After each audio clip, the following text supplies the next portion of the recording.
Urdu world के मौजूद दोस्तों अस्सलाम वालेकुम। दोस्तों, चीन और पाकिस्तान को लेकर भारत से बड़ी और अहम खबर निकलकर सामने आई है। भारत और चीन के दरमियान लद्दाख के मामले को लेकर कई पाकिस्तानियों की तरफ से सवाल उठाया गया था कि आखिर पाकिस्तान इस मामले में खामोश क्यों है। पाकिस्तान की लद्दाख के मामले को लेकर खामोशी के पीछे क्या हिकमत थी, वो अब खुलकर सामने आ चुकी है। दोस्तों, चंद दिन कबल चीन का एक वफद हंगामी तौर पर पाकिस्तान आया था, जिसके बाद पाकिस्तान की तीनों मुसल्लह अफवाज के चीफ को ISI के हेडक्वार्टर अहम ब्रीफिंग दी गई थी, जिसमें पाकिस्तान और चीन के माबैन भारत को लेकर होने वाले मामलात पर बात की गई। अब इसी हवाले से एक बड़ी अहम खबर निकलकर सामने आई है।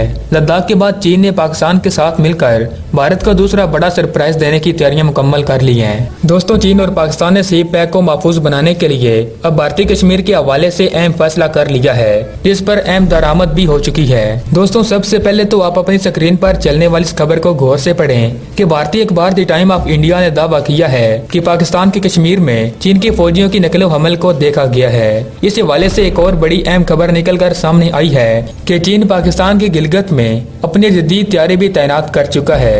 दोस्तों, इस खबर की तस्दीक खुद भारतीय मीडिया ने की है, जिसका क्लिप पहले आप खुद सुन लें। सूत्रों के हवाले से खबर है कि चीनी वायुसेना ने अपने 10 फाइटर जेट्स गिलगित बल्टिस्तान के स्कार्दू एयरबेस में तैनात कर दिए हैं। चीन ऐसा इसलिए कर रहा है क्योंकि उसे लगता है कि अगर सीमा पर परिस्थितियां बिगड़ी तो भारत को 2 मोर्चे से घेरा जा सके। तो दोस्तों, अगर आपको हमारी वीडियो अच्छी लगी तो इसको लाइक कर दें, और अगर आप ऐसी मालूमाती वीडियो देखना चाहती हैं तो हमारे चैनल उर्दू वर्ल्ड को सब्सक्राइब करें और बेल आइकन को भी दबा दें। तो मिलते हैं नेक्स्ट वीडियो में, तब तक के लिए अल्लाह हाफिज।